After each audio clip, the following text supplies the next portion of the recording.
A economia acordou de ressaca hoje, depois que a agência de classificação de risco Standard & Poor's rebaixou a nota de crédito do Brasil. E com a turbulência financeira, não é só o governo que derrapa na hora de honrar os compromissos, não. Mais de 50 milhões de brasileiros estão endividados. Com o atual cenário de crise econômica no país, não é difícil encontrar pessoas que mal conseguem arcar com as contas do mês. A gente faz o orçamento, no final do mês falta. Por quê? Porque subiu tudo. Água, luz, a TV a cabo. O orçamento desajustado, compras que foram feitas além da conta e junto com tudo isso, o desemprego. Tá difícil mesmo pagar tudo em dia. A inflação está muito alta, os preços subiram. Então a gente vai no supermercado, a gente percebe que as coisas estão mais caras. A renda nossa diminuiu, então está cada vez mais difícil as famílias conseguirem honrar com seus compromissos financeiros. Para não deixar de pagar pelo menos o básico de casa, muitas famílias têm recorrido aos empréstimos. Algumas lojas de crédito pessoal quase dobraram o movimento. Nesta aqui, por exemplo, o proprietário registrou um aumento de 30% na procura no primeiro semestre deste ano, se comparado com o mesmo período de 2014. Mas isso não significa mais contratos fechados, já que por causa dos calotes, os bancos estão bem mais rigorosos na hora de emprestar o dinheiro. Porque o banco prefere não emprestar para uma pessoa que às vezes não tem um controle exato das contas a vencer e os pagamentos em dias. Eu acho que isso complica um pouquinho a vida de quem demora e não controla o orçamento pessoal, aí a ponto de honrar com os compromissos na data correta. Para evitar essa negativa, o ideal é não esperar muitos vencimentos de contas para depois buscar o empréstimo. Só que o melhor mesmo é não precisar desse dinheiro extra. E olha que tem gente que consegue manter o orçamento equilibrado. Eu sou bem organizada, não falta dinheiro para pagar as contas não, até porque eu gasto menos. Realmente o melhor é não gastar mais do que se ganha. Mas, se isso acontecer, o bom é reorganizar as contas. Em primeiro lugar, a gente tem que cortar os gastos que não são essenciais. Então, cortar o jantar de final de semana, cortar, às vezes, a TV a cabo, o telefone celular. Depois disso, é priorizar os pagamentos. A gente tem que ver quais são as contas que a gente precisa pagar primeiro, aquelas contas que têm os juros mais altos, para depois, quem sabe, negociar com o banco, negociar com alguma instituição.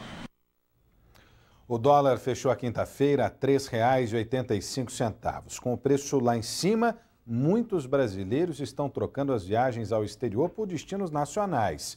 Mas você sabe qual é o meio mais barato de viajar? Os repórteres Marcelo Ávila e Karina Rica foram conferir. Com a alta do dólar, as viagens nacionais voltaram a ficar atrativas para os brasileiros.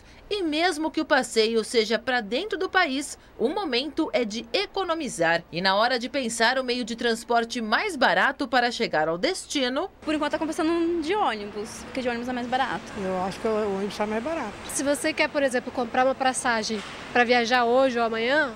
É mais barato de ônibus, com certeza. Mas saiba que ir de ônibus talvez não seja a maneira mais econômica de viajar. Para pagar valores mais baixos, muita gente já exclui o avião da lista. Mas a notícia é boa. No último trimestre, as passagens aéreas ficaram 15% mais baratas na comparação com o mesmo período de 2014. Elas estão um pouco mais baratas, em relação ao ano passado. Mesmo com essa alta do dólar, as companhias aéreas têm remanejado nos seus custos para não inviabilizar a viagem do tanto o turista, a lazer, quanto do viajante a trabalho. E olha só essa pesquisa feita por um site de comparativo de passagens. Saindo de São Paulo com destino a Porto Alegre, agora em setembro, a pessoa vai pagar R$ 270,54 para ir de avião e R$ 477,66 para ir de ônibus. Já para Salvador, em outubro, pelo ar o passageiro gastaria R$ 511,28. Já para ir por terra, R$ 704,80.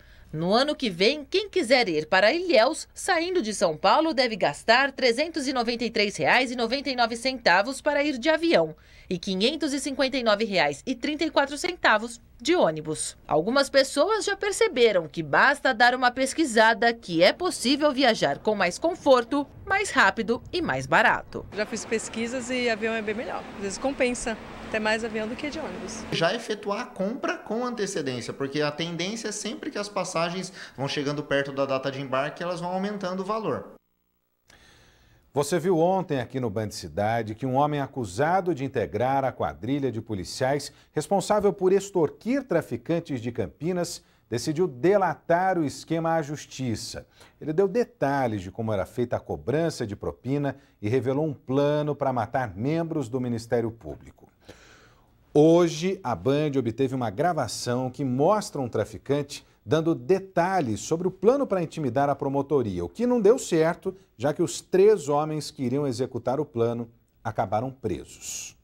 As ameaças aos membros do Ministério Público começaram em 2013, após a operação que terminou com a prisão de policiais acusados de cobrar propina de até R$500 mil de traficantes do estado de São Paulo, alguns ligados à quadrilha do sequestrador Wanderson Newton de Paula Lima, o Andinho. De acordo com o MP, ainda dentro do presídio da Polícia Civil na capital paulista, onde estavam presos, os policiais, inconformados com a ofensiva da promotoria, tramaram um plano para matar um promotor conhecido pela postura rígida contra o crime organizado. Na ocasião, uma carta chegou a ser enviada à sede do MP, ameaçando esquartejar a mãe do promotor caso as investigações continuassem. Mesmo após as ameaças, os promotores do Grupo de Atuação Especial e Combate ao Crime Organizado mantiveram o processo e, em setembro de 2013, denunciaram à Justiça 23 pessoas, entre elas 12 policiais e 10 traficantes. No decorrer do processo, novas ameaças foram registradas. Ligações passaram a ser feitas de telefones públicos de estados diferentes. Esta câmera de segurança mostra um dos homens responsáveis pelas ameaças no momento em que usa um telefone público na região central da cidade do Rio de Janeiro. Em outra ligação, no dia 26 de maio, diretamente ao ramal da promotoria em Campinas e gravada pelos promotores, um homem que se apresentou como um criminoso interessado em ajudar, detalhou o plano para matar o promotor Amaury Silveira Filho. Esse promotor é o seguinte, ele prendeu esse pessoal, esses 2 caras, esses 2 policiais, era do Denarco lá de São Paulo, certo? Eles prenderam os caras, só que os caras desestruturou tudo. E os caras é o seguinte, os caras vieram pra rua agora, os caras estão no maior ódio desse promotor, que a gente vai ripar ele. Na hora que sair a condenação, a gente foi exonerado, a gente ripa esse cara. Ao longo do diálogo, o homem faz questão de enfatizar que o grupo tinha informações sobre a rotina do promotor. Uma mina que seguiu ele, até eu acho que eu não sei informar direito se foi a casa da mãe dele que ele foi, ou algum parente. Eu entendi uma coisa, ele está sendo monitorado, a grande dele vai matar ele, acabou, é isso aí, não tem outra história. Ele foi mexer com o cara mais errado do mundo, os caras vão quebrar ele, é só isso.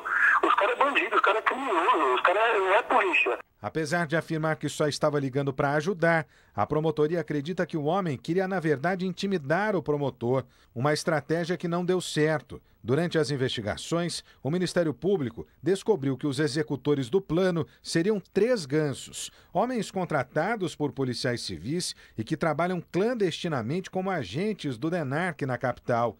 Eles foram identificados, monitorados e presos. Com Jefferson Roberto Lino, foram encontradas armas e até uma falsa identificação da polícia. Mas quem efetivamente fez a ligação telefônica ameaçadora, quem enviou a correspondência com ameaças, aí é um pouco mais complicado chegar. Nesta quarta-feira, um dos gansos presos pelo Ministério Público e que decidiu colaborar com a Justiça detalhou o esquema de extorsão envolvendo agentes da Delegacia de Narcóticos de São Paulo. Durante o depoimento, que durou cerca de 3 horas, o delator, que foi alvo de um atentado após um racha no grupo, informou que os policiais tinham uma espécie de quartel-general montado em um hotel em Guarulhos, na Grande São Paulo, onde eram guardadas armas e drogas para validar operações clandestinas que tinham o objetivo de tirar dinheiro de traficantes. Quem não pagava a propina, de acordo com o delator, era torturado. A importância do relato do agente colaborador na data de hoje foi que ele não só confirmou as conclusões do Ministério Público, como ele trouxe ainda mais elementos sobre aquilo que já era de nosso conhecimento. O Ministério Público já denunciou outros envolvidos no esquema que atingiu diversas cidades do estado, como Ribeirão Preto, Atibaia e Mairiporã. Em instantes, aqui no Band Cidade, tem as notícias do esporte com Carlos Batista.